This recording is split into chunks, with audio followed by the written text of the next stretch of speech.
welcome back to my fragrance review channel. So today I wanted to tell you guys about Eau De Gaga, which was the second fragrance that Lady Gaga released. She released it in 2014, and it is actually a unisex fragrance, so it's for everyone. So here is the ad for Eau De Gaga. So we have Lady Gaga in a Versace dress surrounded by a bunch of models. They're all kind of almost worshipping her in a way, just the way they're sort of positioned. There was a few different takes, I suppose, and you can see different forms of this ad where the men are in different poses and Lady Gaga's in different poses, but this was the main one that she chose to sort of represent the scent. It has sort of a dark filter, like a sort of grayish blue. We have a picture of the bottle and the name Eau De Gaga right on the bottom there. And also, if you can notice, it's sort of fragmented. Like you can see almost as if the image is made of glass and it's sort of broken into little pieces, which I thought was sort of an interesting little effect. So it makes the ad sort of a little more mysterious, almost as if they're like from beyond the grave, like they're a little bit ghostly and dark in the background. So I like this ad. Alright, so we're going to move on to the box. Now this is the 75 milliliter bottle, so it is one of the larger, I think possibly the largest size. So we have this very deep, luxurious red color with a silver plaque in the center of the box, and we have a black frame going around. Now in the center it says Eau De Gaga, Paris, New York, with a number 1. Almost as if this is from like a numbered fragrance collection. There are no other numbers, but you know, maybe in the future there will be. And on top of the box, we have the ultimate masterpiece written. And on the back of the box, it looks similar to the front with a few extra features. We have compounded by Lady Gaga from the House Laboratories in Paris. And then masterpiece, the masterpiece in French up at the top, absolute. What I like most about it, less so than the color scheme, is the actual presentation of the fragrance. You don't open it from the top. You actually turn it on its side, and it sort of has like a, you know, treasure chest or jewelry box kind of design.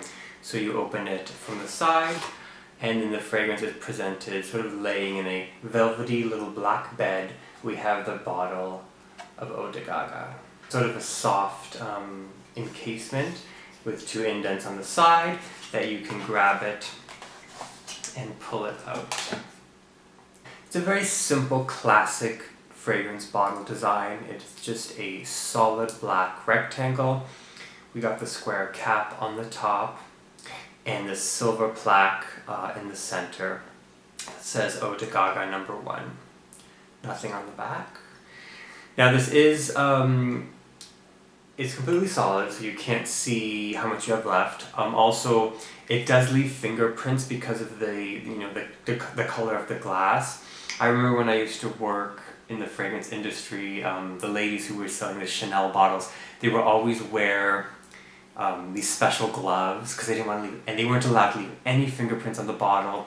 And there was a Gucci fragrance that we had, I think came in a black bottle, and or maybe it was Premier, but anyway, fingerprints were always left, so we had to wear gloves if ever we were to handle the bottle.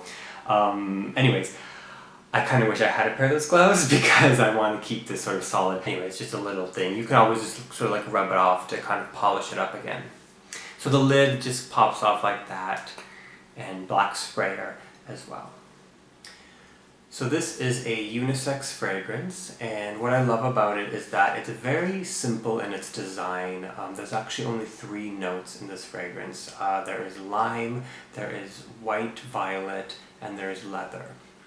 I feel like I'm really starting to sort of appreciate more fragrances that are really built upon kind of a single note, and rather than just throwing everything in there like a lot of, you know, fragrances do, especially nowadays, and, you know, particularly celebrity fragrances where it's all about you know, reaching a particular audience, smelling, you know, making that commercial kind of scent.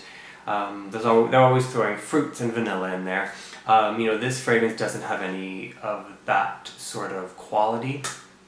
This one is built upon that heart, that beautiful heart of white violet, and the two other notes in the scent are put there specifically to sort of accentuate and promote the violet's natural qualities rather than adding a bunch of different elements. So, you know, with the violet, it is quite a floral kind of scent, and, you know, violet has that almost floral yet woody kind of smell, and, you know, I think that's why she chose it particularly for this, because it is that feminine, masculine sort of cohesion where it is a unisex fragrance, and that was a good sort of floral choice for that kind of pathway that she wanted to go down. You know, we have that invigorating lime in the top that really adds like a sparkling, fresh kind of quality to really help that, I suppose, the more feminine aspect of the violet, whereas the leather note really sort of pulls it back and creates that deeper, richer, more, you know, woody scent that you might find more so in masculine fragrances. So in the end, it really does come as a nice, well-balanced unisex fragrance that really appreciates violet and white violet and takes you know, its own natural qualities and just doesn't try to change them or add anything, just to promote sort of like the inner beauty of the flower itself.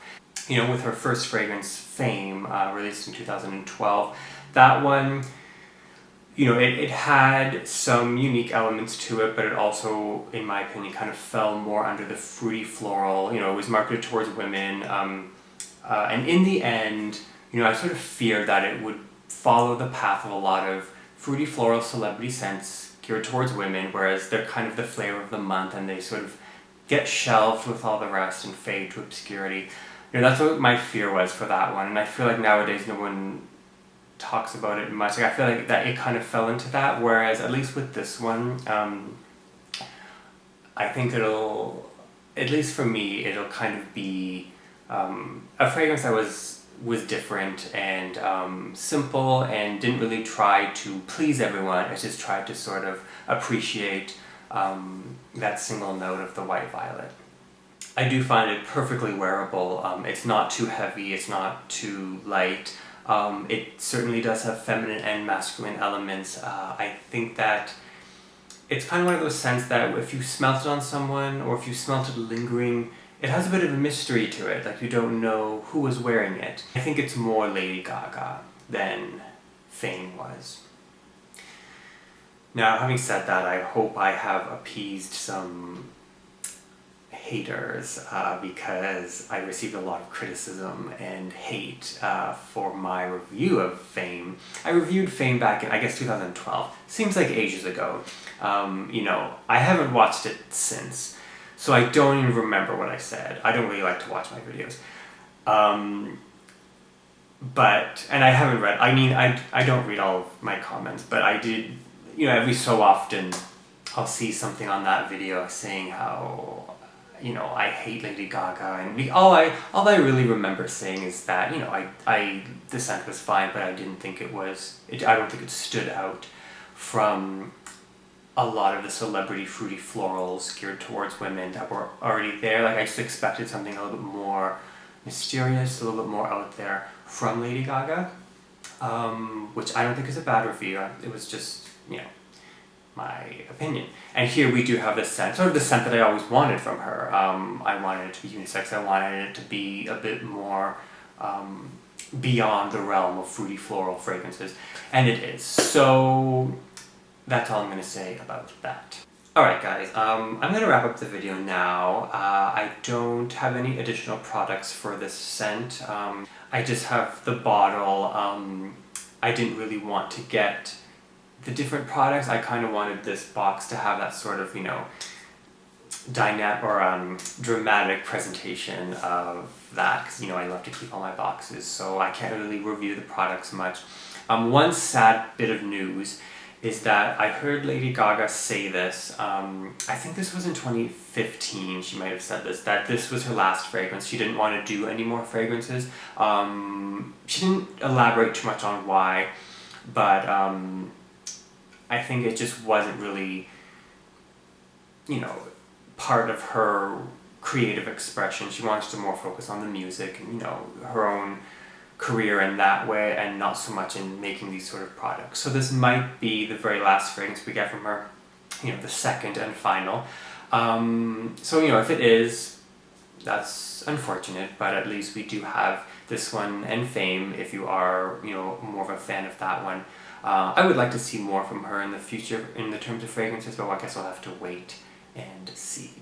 And in terms of what season to wear it for, some people have said, you know, spring and summer because of the lime, but honestly, it is rich. It has a lightness to it, but also like a deeper laying sort of richness. And I think it's more of a fall winter kind of scent. I think that woody floralcy that it has suits better for colder weather than for spring or summer. I don't find it, it's not like a charming, you know, sunny kind of fragrance. It's, you know, it's a more mysterious, deep but light unisex kind of experience. So I would say fall, winter, and it is of course for everyone.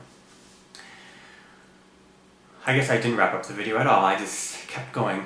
So now I'm really going to wrap it up. So thank you so much for watching today, and I hope you enjoyed it. I do recommend this fragrance if you're looking for a unisex scent, and I will see you again with some more fragrance reviews.